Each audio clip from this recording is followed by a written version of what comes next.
she went from rapper to Muslim, and her mother won't accept it. She thinks you're going to become a terrorist. You haven't seen your daughter in a year. You haven't even looked at her. She looks nothing like my daughter. Is this another phase she's going through? Before you wanted to be Dutch and move to Amsterdam and only get tulips for flowers. Or has she found her destiny?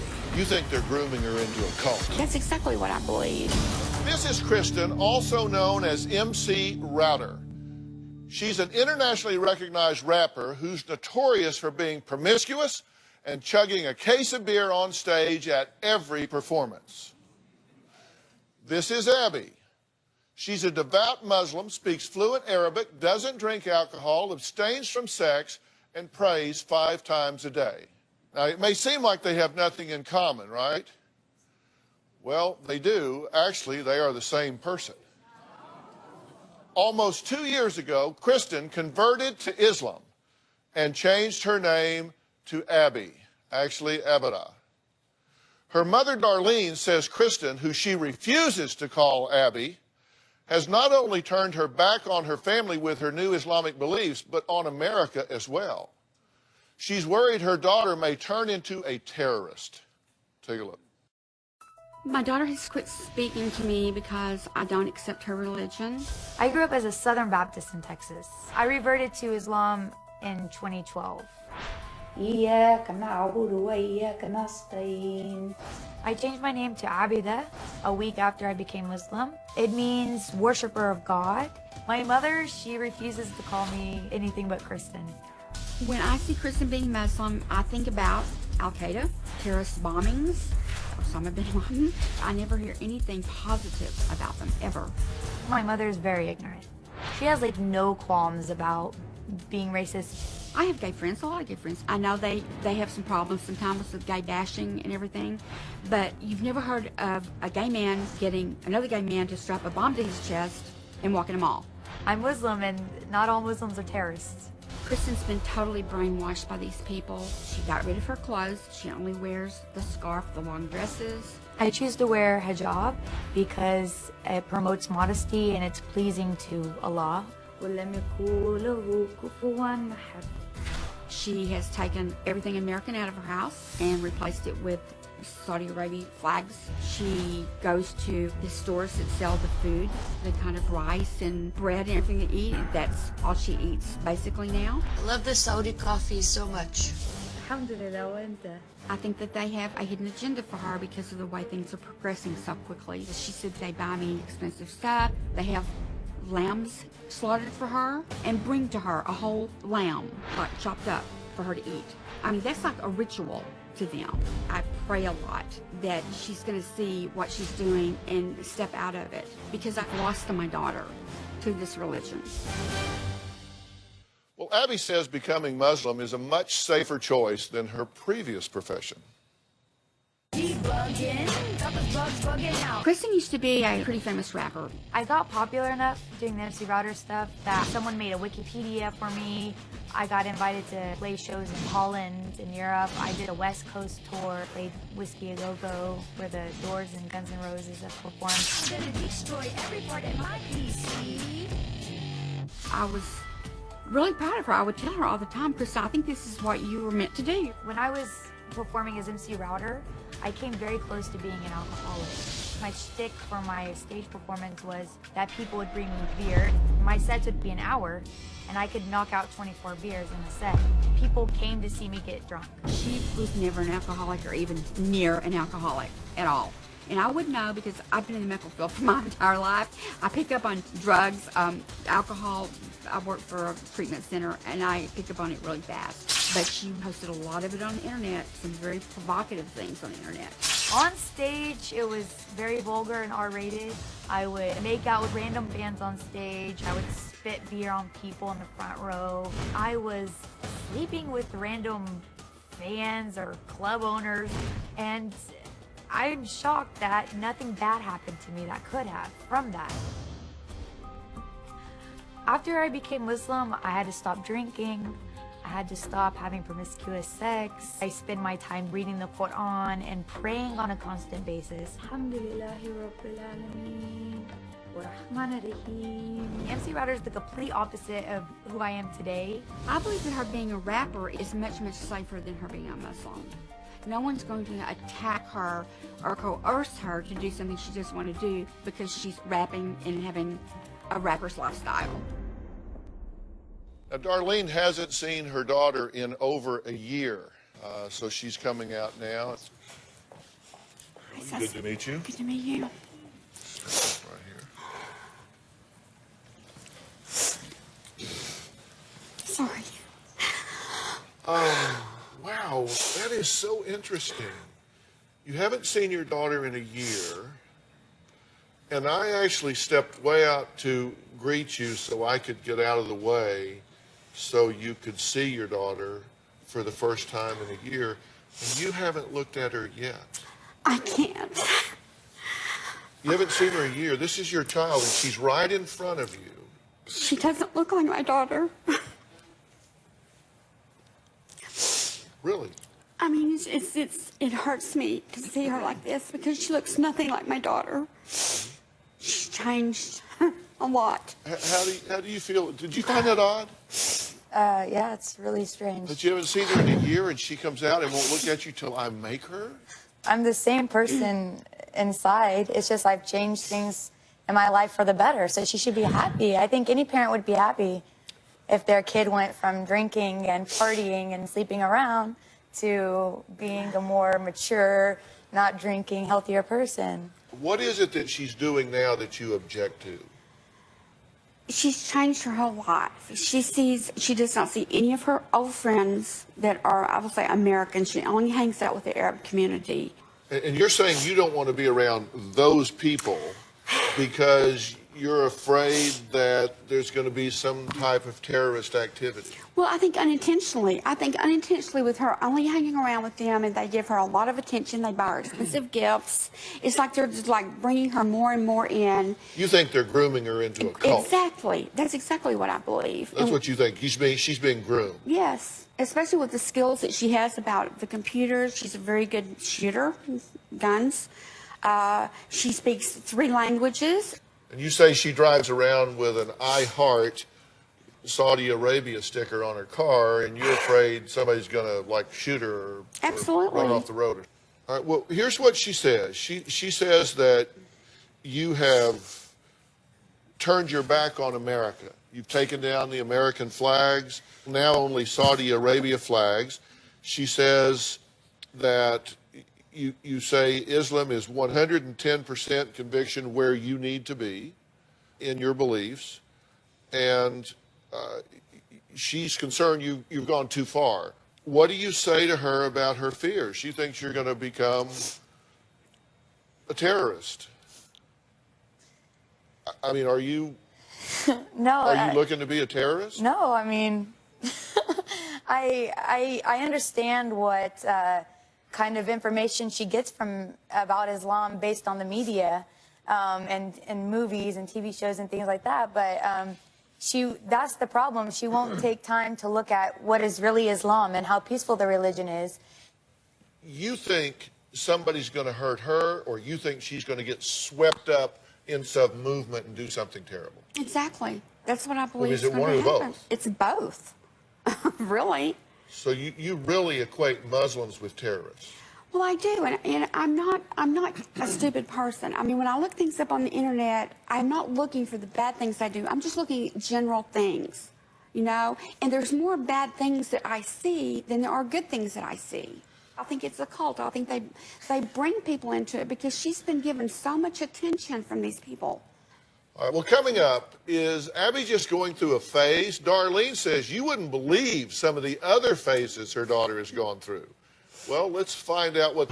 After I finish school in a year, inshallah, I plan to move to Saudi Arabia. The Saudi government requires a lot of medical exams, a lot of legal paperwork, and I've done all of that. I already have all my ducks in a row for any time that I want to go over there. I don't plan or see myself coming back to the States.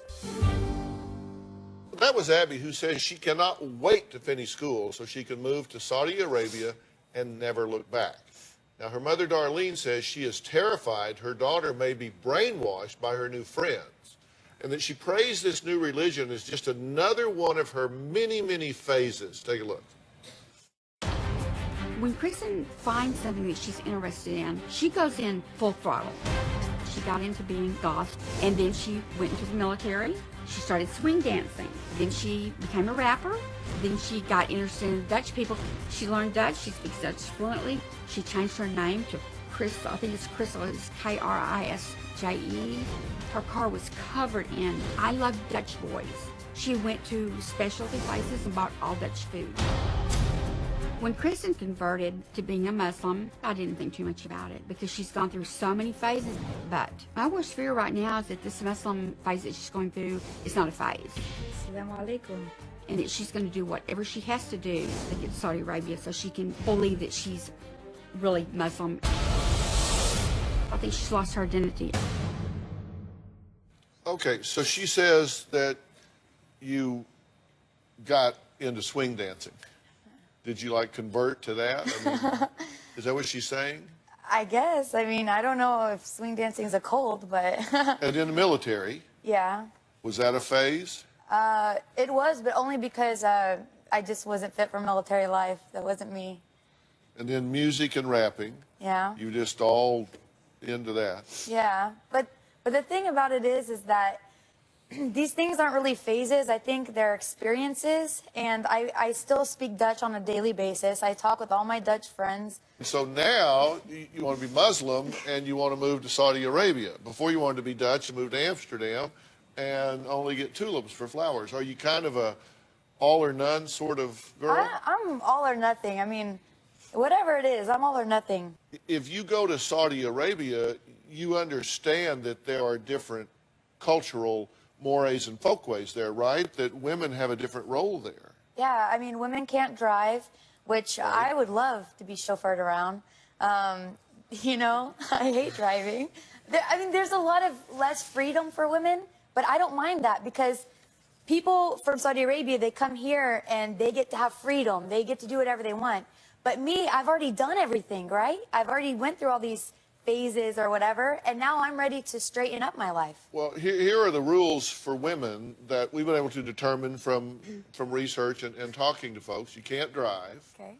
You can't be alone with an unrelated man who is not a sanctioned relative. Okay. And you don't have any relatives over there. So that means you cannot be in the presence of any men alone. Unless I have like a wali or something, like someone on my behalf to be my guardian, like an imam or something who can act as my wali. You can't travel alone without the approval of the male guardian. Yeah. You can't sponsor a non-Saudi husband. You can't visit a graveyard. You can't attend Friday prayers in a mosque unless there is a women's section. That's to protect the women, though.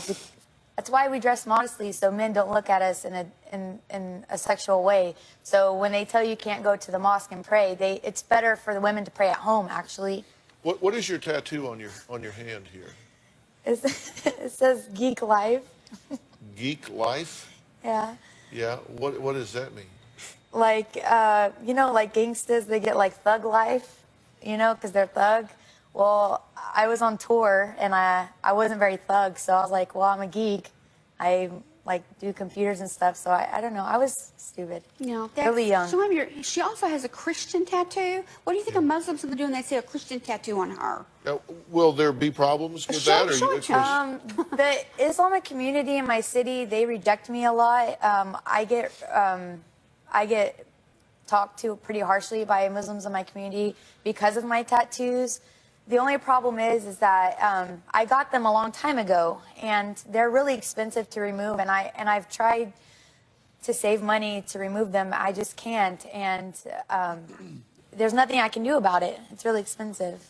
All right. Well, we're going to take a break. Is this a legitimate, heartfelt, spiritual conversion, or is Abby rebelling against her family? Should Darlene learn to accept her daughter's new faith?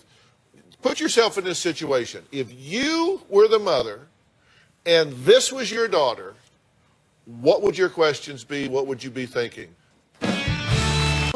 in my city do assume that I'm a terrorist just because I'm wearing like all black and a scarf on my head.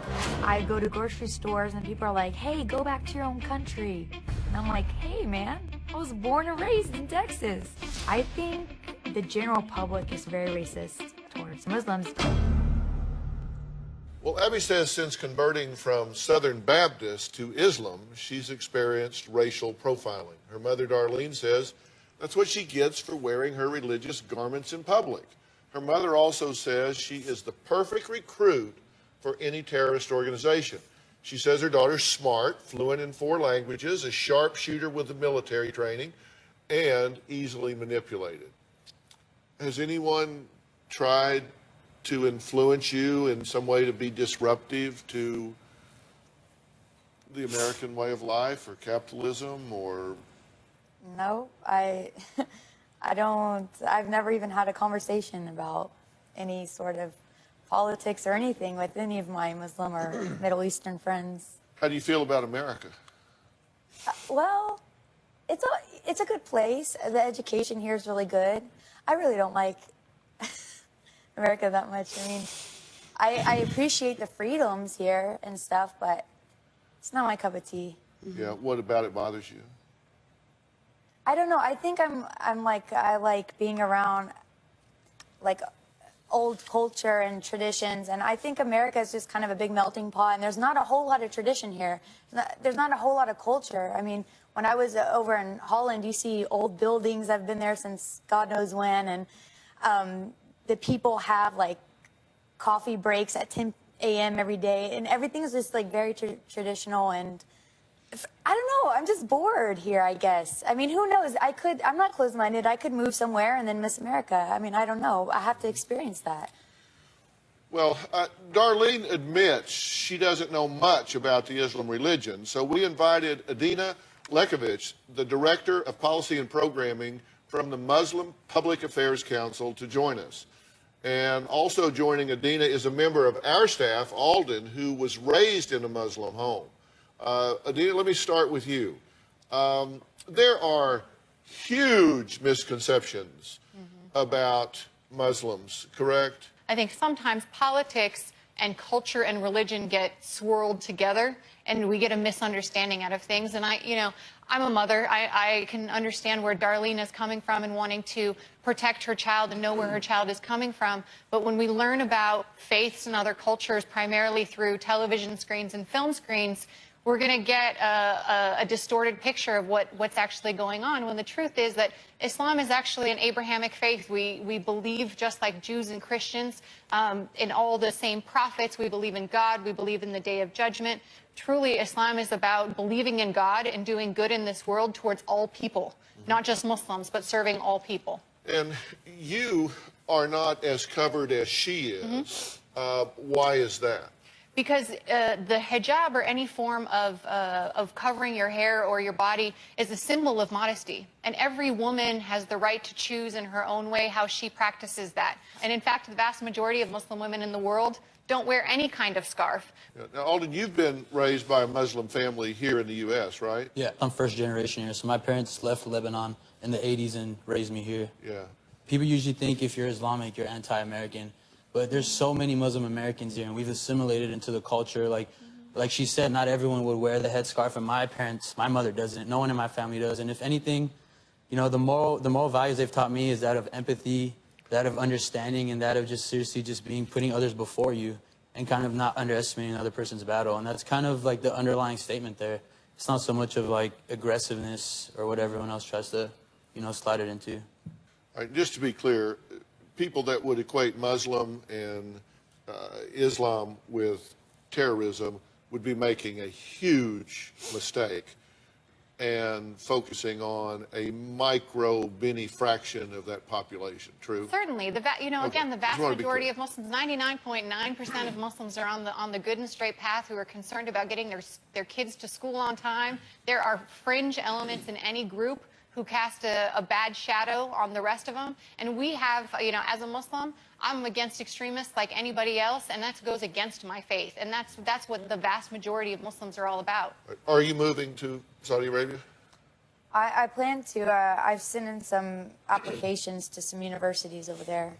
Look, you understand she's an adult, right? Yes. So you can't dictate what she does. Absolutely. You can only influence what she does. Have a dialogue with your daughter. She won't. Yes, she will. When I try to talk to her, I want to learn about, I mean, she doesn't want. That's not true. It is true. That's why we're not talking. But see, 80% of all questions are statements in disguise. And an awful lot of your questions are disguised statements, accusations, allegations, and indictments of her thoughts and decisions. And you need to realize that's not working for you. She's making a decision you don't like, so you've cut off communications with her. Don't do that. Not necessarily true. She's also cut. It doesn't matter who. Yeah, both okay, of us. let's blame her. No, not. Okay, no. let's do that. Let's No, say both she's of us. 100% responsible for it. Okay. Fix it. Okay, I see what you're saying. Open this line of communication. Okay? You'll do that? Yes. Right? Yes. Okay. All right, coming up, a woman who says she can relate to Abby, but says she was discriminated against because of her race rather than her religion. She was part of the biggest and most controversial court case in the past decade. We're going to hear what she says really happened in the deliberation room of that case when we come back.